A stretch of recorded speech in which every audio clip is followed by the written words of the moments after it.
Hi, I'm John DeArmo with the Coquille Art Group, and today's video is going to be the first in a series on the use of the Shashka.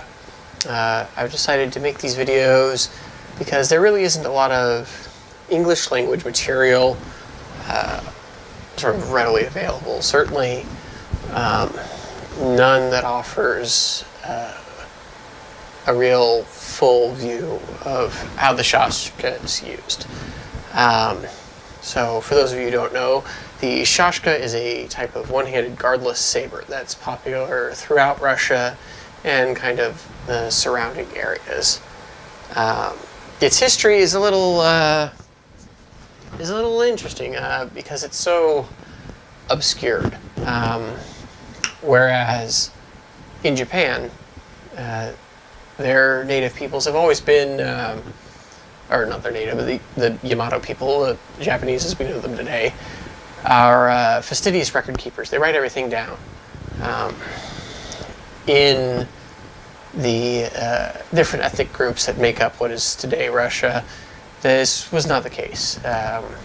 Everything is passed down primarily through oral tradition, and so the disparate tribal regions, cultures, and languages have really served to obscure the history of the Shashka and the various Shashka fighting arts. This is, of course, only exacerbated by the sort of historical revisionism of the Soviets when they came to power. But we do have some fairly solid information. We know that the Shashka came out of the Caucasus mountain ranges. In fact, the word Shashka comes from the Circassian or Adagian word Shashko, which means long knife. Russia's Hermitage Museum cites the Shashka's sort of development as being in the 8th century. This is definitely the earliest I've heard.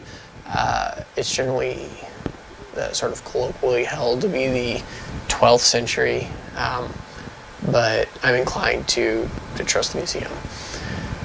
For us, it should be clear that there are lots of ways of using the Shashka, and many of them are quite different from one another.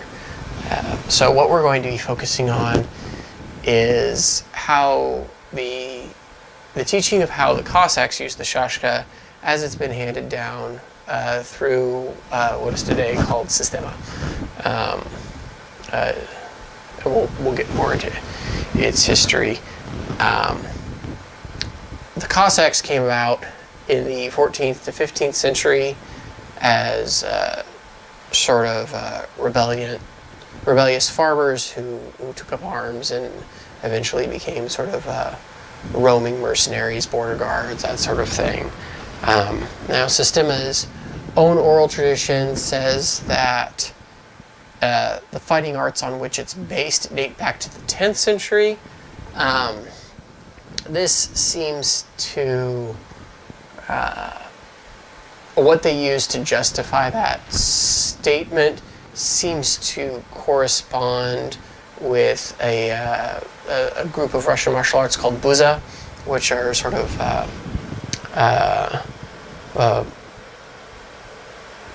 more traditional. They involve a lot of music, a lot of dancing, though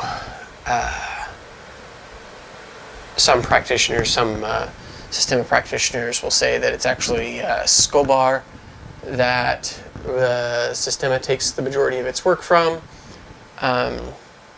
Honestly, both are very similar. Their methodologies are similar, and though modern Sistema, as it's practiced by most groups, lacks the sort of cultural heritage dress and music that often accompanies Buza practice,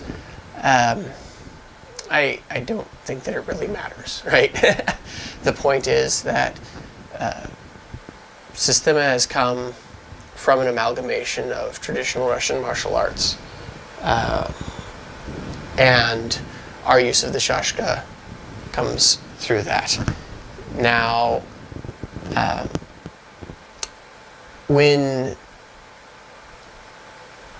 if you're interested in kind of getting a better look at the history of Systema, how it was developed, and sort of exploring that vein, the Systema Hong Kong's group's webpage has a fairly unbiased history, and I think it's a good place to start for people that are interested in kind of delving into sort of its historical roots.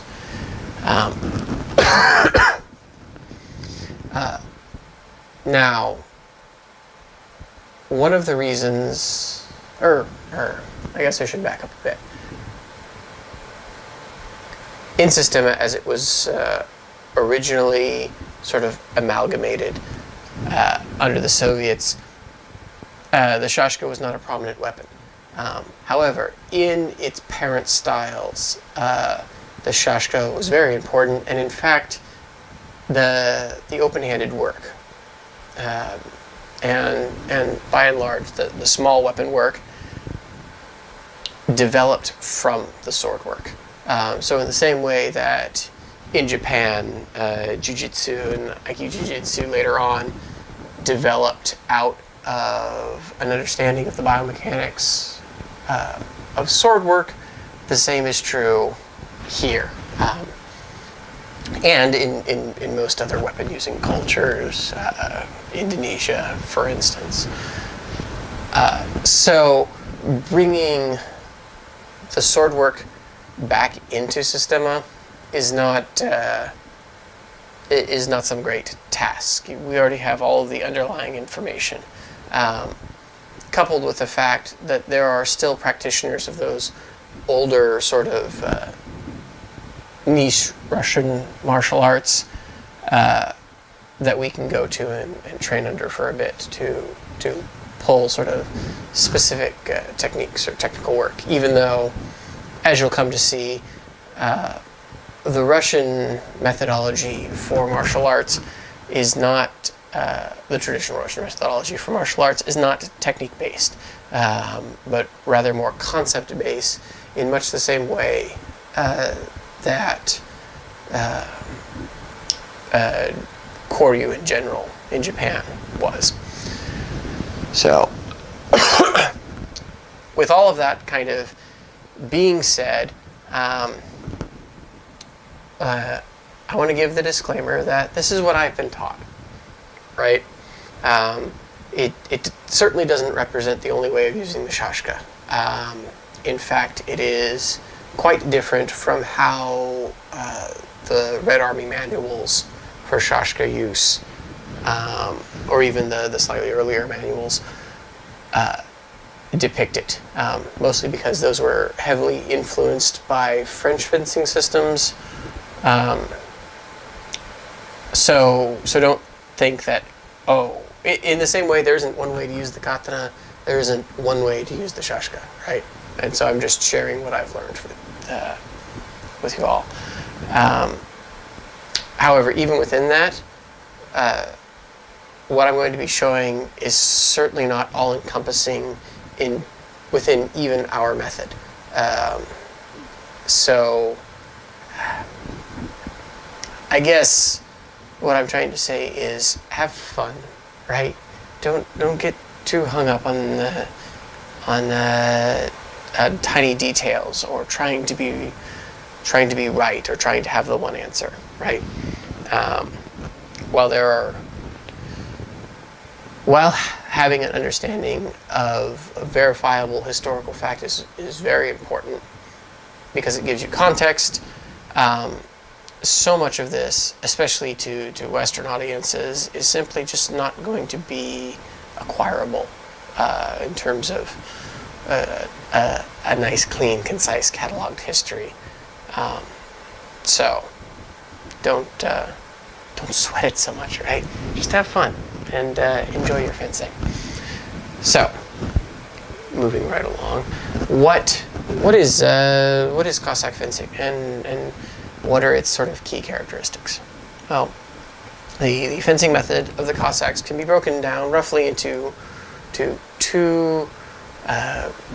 groups two different types of training. The first is flankerovkov.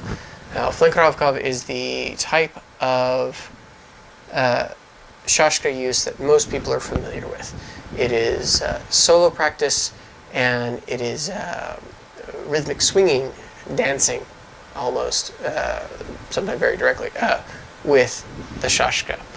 This is not the only way of using the Shashka, and it is within the Cossack method, and it is not the method by which we learn to fight, right? It is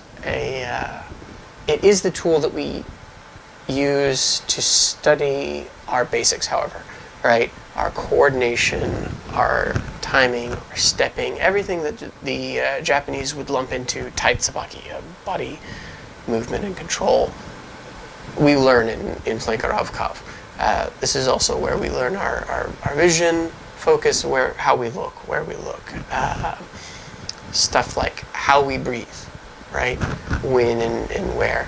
It's where we begin to study the kinetic wave and sword movement within the system, which is quite important. We also study sort of some small basic technical aspects like grip transition. And there's a lot of other stuff to it. When we go through the flankerovkov sections of the videos, we will be doing them, they'll be fairly small videos, and we'll only be covering the really basic stuff. Some people really choose to specialize in the flankerovkov, and they really develop a lot of sort of artistic expression with that. For us in our school, we're looking at flankerovkov not as an end to itself, but as a training tool to develop the skills that make our fighting better, right? So we don't tend to become particularly elaborate or enumerative in our technical work in that way. So the second group of or second type of work that we do with the sword is called fechtovania, which just means fencing, and it is the sort of direct application of using the sword in a fight between against one, or more often than not, more than one opponent. It is further separated into work that's used on foot and work that's used from horseback, because the Shashka is a cavalry saber, and so cavalry work is obviously important to it. In fechtovania, we also study the specific sort of technical work. How to cut, where to place cuts, how we make defense with ourselves, combative timing, strategy, sort of so forth and so on. With the fechtovania, those videos will be more like the videos that we've done so far in our Japanese sword work, in that they'll be longer and more in depth, because they're, by their very nature, a little bit more technical. So, that's pretty much our plan. We're going to continue, of course, with our Japanese videos, our Kyoho Nitanichi videos, until we at least get through the Nito Seiho, the two sword work. So, look forward to that. And I think that's pretty much it for our introduction. Our next couple of videos will be just on basics, and then we'll really start to dive into the flankerovkov and the fechtovania. So, as always, if you want to understand this work, you have to pick up a sword and go train.